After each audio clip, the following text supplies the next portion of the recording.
আজকে যখন তৃণমূল পশ্চিমবঙ্গের মানুষের কাছে একটা ভয়ঙ্কর বিভীষিকা এবং অভিশাপ হয়ে দেখা দিয়েছে, আমরা এই তৃণমূলের বিরুদ্ধে লড়াই করছি। কারণ এখন আমাদের সেই শক্তি আছে, আমরা 40% ভোট পাই।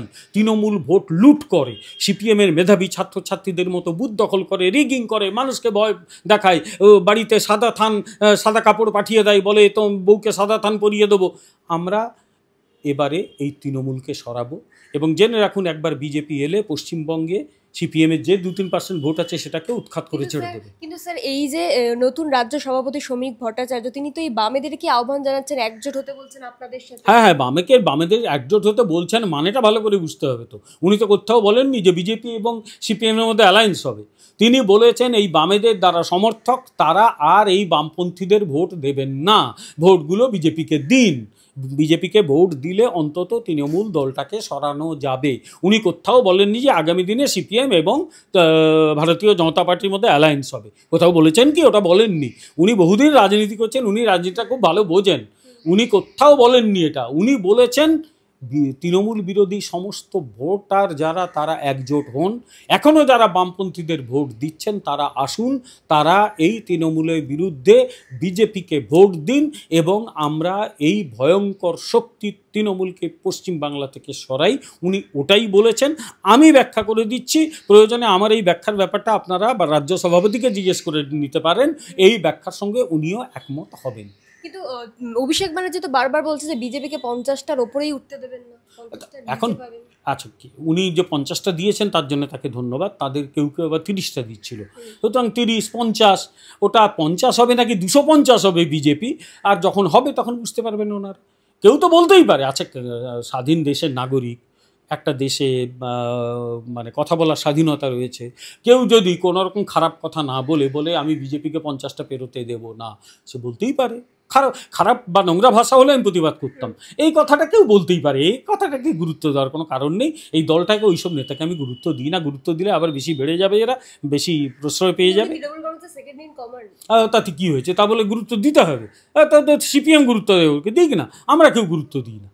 গুরুত্ব একটা কারণে দেবো, এই দলটাকে দিচ্ছে, কারণ এই দলটা পশ্চিমবাংলার মানুষের অশেষ দুর্দশার কারণ ঘটছে, তাই এই দলটাকে আমরা গুরুত্ব দিচ্ছি।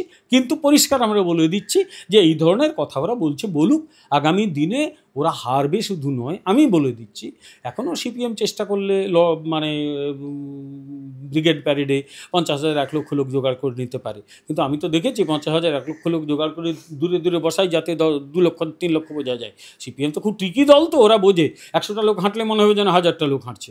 সুতরাং ওই দলকে ওই বেশি গুরুত্ব দেওয়ার কিছু নেই।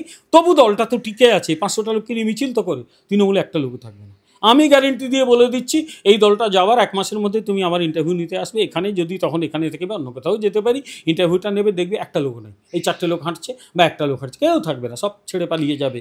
এই কারণেই ভয় পাচ্ছে এরা, এই কারণেই অন্যায় করছে, এই কারণেই অত্যাচার করছে। এরা জানে ক্ষমতা থেকে যাওয়া মানে দলটা শেষ হয়ে যাওয়া, আর আজ অবধি যা যা অপরাধগুলো করছে তার তো জবাবদিহি করতেই হবে। সেই জবাবদিহি মানুষ তো তার হিসেব বুঝে নেবে। তখন কি বলবো, আর বেশি কিছু বলছি না। তখনকার জন্যে মানুষের হাতেই ছেড়ে দেবো আমরা, মানুষ যা সিদ্ধান্ত নিয়ে নেবে। উত্তরবঙ্গে মুখ্যমন্ত্রী আগের বারে গিয়েছিলেন, আবারও যাচ্ছেন, এবং সেখানে গিয়ে যখন নাগরাকাটায় খগেন মুর্মু থেকে শুরু করে শঙ্কর ঘোষেরা আক্রান্ত হলেন, মুখ্যমন্ত্রী একেবারে তার মমতাময়তার পরিচয় দেখিয়ে হাসপাতালে চলে গেলেন খগেন মুর্মুকে দেখতে। এটা মমতার পরিচয় দেওয়ার নয়, এটা টিভিতে দেখানো, তোমাদের মতো সোশ্যাল মিডিয়াকে দেখানো, দেখো হে আমি কত দেখা করতে যাই। তার বদলে যে লোকগুলো অন্যায় করেছে তাদের সবকটাকে যদি গ্রেপ্তার করা হতো ভালো, সবচেয়ে ভালো হতো। ইতিমধ্যে 3জন না 4জনকে গ্রেপ্তার করা হয়েছে, আমি জানি না তাদের সকলের নাম এফআইআরে আছে কি না। দ্বিতীয় কথা হচ্ছে, কড়া বার্তা দেওয়া যেত যে প্রত্যেক রাজনৈতিক দল বা বিভিন্ন সংগঠনের কর্মীরা তারা যাবে এবং তারা তাদের কাজ করবে। কোনো দলের নেতা যদি তাদের বাধা দেয় তাকে দল থেকে বার করে দেওয়া হবে। সেটা কি দেওয়া হয়েছে? হয়নি, বরং বলা হলো 30-40টা গাড়ি নিয়ে গেলে মানুষের তো ক্ষোভ বাড়বেই। এই ধরনের কথা যারা বলে তারা হিংসায় উস্কানি দেয়। তাই ওখানে কোনো মমতাময়তা আমি অন্তত দেখতে পাইনি।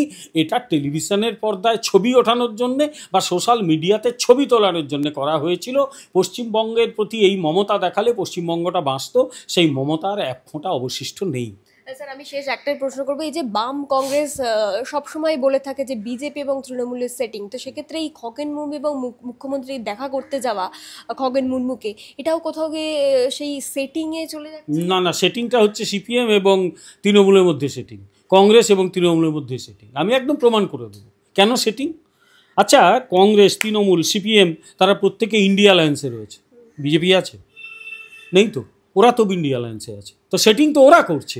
ওদের তো দেখে চা কফি খেতে দেখি আমরা, পাটনাতে চা কফি খাচ্ছে, বম্বেতে চা কফি খাচ্ছে, গিয়ে কর্ণাটকের বেঙ্গালুরুতে চা কফি খাচ্ছে। বিজেপি চা খেতে যাচ্ছে নাকি দই বড়া খেতে যাচ্ছে? সুতরাং সেটিংটা ওরা করছে। দ্বিতীয়, গত লোকসভা নির্বাচনে বিভিন্ন জায়গায় সিপিএম একটাই কাজ করেছে, ভোট কেটে তৃণমূলকে জিতিয়ে দিয়েছে। 2021 সালে বিধানসভা নির্বাচনে সিপিএম একটাই কাজ করেছে, নিজে তো গোল্লা পেয়েছে। আগামী কোনো কালে পশ্চিমবাংলায় আর একটা আসন খুলতে হবে না, বরং 2-3% হয়ে যাবে। আমি বলেছি আগামী নির্বাচনে 2 থেকে 3% ভোট কিন্তু সিপিএম পাবে এখানে, তার বেশি আর পাচ্ছে না। এই ইয়েতে দমদমে সুজন চক্রবর্তীকে নিয়ে এসেছিল কেন?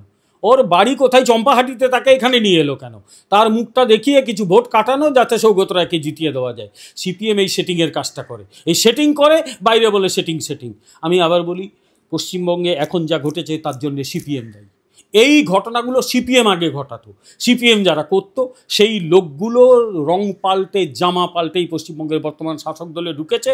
তখন বুথ দখল হতো, এখনও বুথ দখল হয়। তখন লোকের বাড়িতে সাদা থান পাঠানো হয়, এখনও সাদা থান পাঠায়। এরা সিপিএমের মেধাবী ছাত্রছাত্রী। ফলে সিপিএমের সঙ্গে সেটিং যদি কারো থেকে থাকে, সেটা হচ্ছে তৃণমূল সেটিং। আমরা তৃণমূল সিপিএম সেটিং, আমরা সিপিএমুল বলে থাকি। সিপিএমের সঙ্গে হোক বা তৃণমূল, বিধানসভা নির্বাচনে সিপিএম একটাই কাজ করেছে, নিজে তো গোল্লা পেয়েছে। আগামী কোনো কালে পশ্চিমবাংলায় আর একটা আসন খুলতে হবে না, বরং 2-3% হয়ে যাবে। আমি বলেছি আগামী নির্বাচনে 2 থেকে 3% ভোট কিন্তু সিপিএম পাবে এখানে, তার বেশি আর পাচ্ছে না। এই ইয়েতে দমদমে সুজন চক্রবর্তীকে নিয়ে এসেছিল কেন? ওর বাড়ি কোথায়, চম্পাহাটিতে, তাকে এখানে নিয়ে এলো কেন? তার মুখটা দেখিয়ে কিছু ভোট কাটানো, যাতে সৌগত রায়কে জিতিয়ে দেওয়া যায়। সিপিএম এই সেটিংয়ের কাজটা করে, এই সেটিং করে, বাইরে বলে সেটিং। আমি আবার বলি, পশ্চিমবঙ্গে এখন যা ঘটেছে তার জন্য সিপিএম দায়ী। এই ঘটনাগুলো সিপিএম আগে ঘটাতো। সিপিএম যারা করতো সেই লোকগুলো রং পাল্টে, জামা পাল্টেই পশ্চিমবঙ্গের বর্তমান শাসক দলে ঢুকেছে। তখন বুথ দখল হতো, এখনও বুথ দখল হয়। তখন লোকের বাড়িতে সাদা থান পাঠানো হয়, এখনও সাদা থান পাঠায়। এরা সিপিএমের মেধাবী ছাত্রছাত্রী। ফলে সিপিএমের সঙ্গে সেটিং যদি কারো থেকে থাকে, সেটা হচ্ছে তৃণমূল সেটিং। আমরা তৃণমূল সিপিএম সেটিং, আমরা সিপিএমুল বলে থাকি। সিপিএমের সঙ্গে হোক বা তৃণমূলের সঙ্গে হোক, বিজেপি কোনো সেটিং করে না। বিজেপি যেটা করে প্রকাশ্যে করে। আমরা তো বলছি তো, 1998-99 সালে আমরা যদি তৃণমূলের পাশে না দাঁড়াতাম, তৃণমূল দলটাকে কেউ চিনত না। আমরা তো এই দলটাকে দাঁড় করিয়েছি তো, ঠিক তো?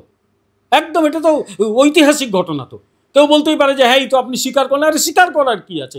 আমরা তো বলছি 1998 সালে যখন এই তৃণমূল নেত্রী দলটা তৈরি করলেন, তখন তৃণমূল নেত্রী নয়, যুব কংগ্রেস নেত্রী। কজন চিনত তাকে? আমরা হেল্প করেছিলাম। কেন হেল্প করেছিলাম? কারণ তখন দিল্লিতে ভারতীয় জনতা পার্টি যথেষ্ট শক্তিশালী হয়ে গেছে অলরেডি। ভারতীয় জনতা পার্টির লক্ষ্য একটাই ছিল, পশ্চিমবঙ্গে সিপিএমের অপশাসনকে দূর করা। আমরা একা পারছিলাম না। কৌশলগতভাবে বামপন্থীরা কৌশলের কথা বলে, রাজনৈতিক কৌশল, আমরাও রাজনৈতিক কৌশল হিসেবে মনে করেছিলাম যে সিপিএম বিরোধী ভোটকে একজোট করা হোক। তখন মমতা ব্যানার্জির একটা কি বলবো, পশ্চিমবঙ্গের মানুষের কাছে তাঁর যে লড়াকু ইমেজ, সেটা গুরুত্বপূর্ণ ছিল। ফলে ভারতীয় জনতা পার্টি ভেবেছিল মমতা ব্যানার্জিকে একসঙ্গে, তাকে জনপ্রিয় করে একসঙ্গে লড়াই করলে সিপিএমকে সরানো যাবে। তিনি বারবার ভুল করেছেন, বারবার এসেছেন। শেষ পর্যন্ত এই মানে কি বলবো, যে জায়গায় উনি পৌঁছেছিলেন 98, 99, 2000, তারপরে উনি 2011-তে সফল হয়েছিলেন। তিনি যখন লড়াই করছেন সিঙ্গুর নন্দীগ্রাম আন্দোলনে, আমরা মমতা ব্যানার্জির পাশেই ছিলাম। উনি যখন অনশন করছিলেন, তখন দিল্লি থেকে রাজনাথ সিং দেখা করতে এসেছিলেন। আপনি বলবেন সেটিং, ওটা সেটিং নয়। ওটা সিপিএমের বিরুদ্ধে লড়াইতে কৌশলগতভাবে বিজেপি তৃণমূলকে সমর্থন করেছিল।